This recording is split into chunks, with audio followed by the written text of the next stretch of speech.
The all-new Polygon Colossus DHR has been making a lot of buzz lately, and all it takes is one look at the bike, as well as its price tag, to understand why. But the legend of the Colossus is much more than skin deep. So in this video, we're going to wind the clock back, looking at every Colossus model that predates this newest one, as well as the litany of World Cup wins and 2 Red Bull Rampage titles that have been secured on a Polygon. The Colossus name first showed up back in 2012 when Polygon launched the Colossus DHX. The bike featured a burly aluminum frame delivering 200 millimeters of travel and, unsurprisingly, was praised throughout the industry for its impressive value.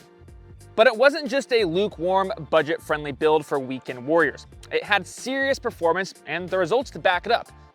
Despite technically only being in Polygon's line for 1 year, the Colossus DHX proved to the world that you didn't need to spend top dollar to have a winning downhill bike, and it set the tone for what the Colossus would become over the next decade or so. The very next year, Polygon upped the ante and released the Colossus DH 2.0, which is essentially a more refined version of the DHX. It added some features like sliding adjustable dropouts and had a few geometry and part spec tweaks, but other than that, Polygon stuck with the same race-winning formula that they had established with the DHX. And the results continued to roll in. Both Mick Hanna and his younger sister Tracy had dozens of top 10 finishes between the two of them aboard this bike on the Polygon Hutchinson UR team. But change was clearly in the air, and lots of folks noticed that Polygon World Cup riders were on what seemed to be a different version of the Colossus DH bike every weekend. But all this testing paid off, and an updated Colossus platform finally hit the market in 2015. The new bike made the jump from 26 to 27.5-inch wheels, but also included a geometry-adjusting flip chip in the rear shock mount for small wheel holdouts. It also swapped out the aluminum rear triangle for a carbon one, reducing unsprung mass and therefore improving suspension performance. And it was with this bike that Polygon really began to make a name for itself in the world of not only downhill World Cup racing, but also freeride mountain biking. Mick Hanna took several podium finishes on the bike, but it was his sister, Tracy, who took home more World Cup and Crankworx wins than I care to count.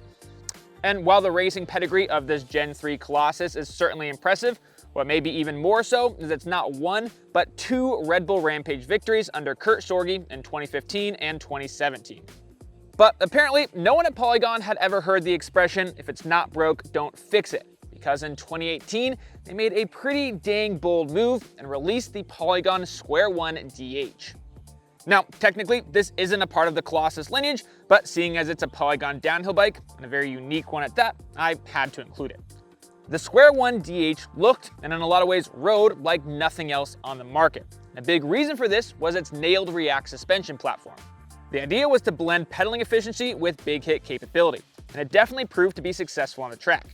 Tracy Hanna won the most prestigious downhill award, the World Cup overall, aboard this bike. Sadly, however, these racing results couldn't turn into sales. The bike's polarizing looks turned off a lot of people, and the switch from an aluminum to full carbon frame outpriced many longtime Polygon customers. So, after a few years, Polygon canned the Square One range, but it still stands as a testament to Polygon's willingness to think outside the box. The next couple years were honestly kind of dark ones for the world of Polygon downhill bikes. Not only did they end their long-term and successful partnership with the UR Racing team, they also stopped making dual crown bikes altogether. There was a slight ray of hope in 2022 when Polygon launched an all-new version of the Colossus N Enduro bike with a new 6-bar suspension design, but the 170mm bike was explicitly not compatible with a downhill fork. But thankfully, Polygon had not forgotten about us downhillers, and at the 2024 Sea Otter Classic, Polygon revealed the bike that would become the new Colossus DHR. This is by far Polygon's most advanced downhill bike yet. It takes everything the brand has learned over a decade of racing and freeride success and refines it into one of the best dollar-for-dollar gravity sleds on the market. The new bike uses that same IFS suspension setup found on the latest Colossus Enduro bike, but bumps it up to deliver 200mm of rear-wheel travel. This highly refined 6-bar layout delivers incredible mid-stroke support and bottom-out resistance, but is also super supple and grippy higher in its travel. Sadly, I haven't gotten a chance to ride the 200mm variant of the IFS suspension platform just yet. But if it's anything like its shorter travel enduro bike sibling, then you can expect a seriously plush ride that still offers great pop off of lips and predictability in rougher sections of trail. Outside of suspension, the Colossus DHR is also the first full aluminum Polygon downhill bike in over a decade, showing not only how far Polygon's expertise with the material has improved, but also their commitment to keeping prices as low as possible. Speaking of prices, the DHR is available in 2 different builds, and we at Bikes Online are carrying both of them. Up first is the top tier DH9, which is kitted out to the, well, 9s. Has Fox factory suspension, a SRAM X01 drivetrain, and DT Swiss FR541 wheels. The DH7, on the other hand, gets slightly lower tier components, driving cost down and weight up, but kudos to Polygon, the more affordable bike is just as bomb-proof as its counterpart. It even gets the same Schwalbe tires and TRP DHR EVO brakes. I've left a link to both of these bikes in the description.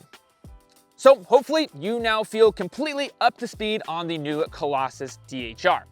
Sadly, these bikes are flying off the shelves faster than I can manage to get one in for a review, but hopefully that's going to be changing soon and we'll have one up here on the channel by the end of the summer. So if you haven't already subscribed to the Bikes Online channel, you might as well do so now. If you have any questions about the bike that you want me to try to cover while reviewing it, then you can leave those down there in the comments. After you've done that, you know what to do. Grab your bike, get out there, and get ripping.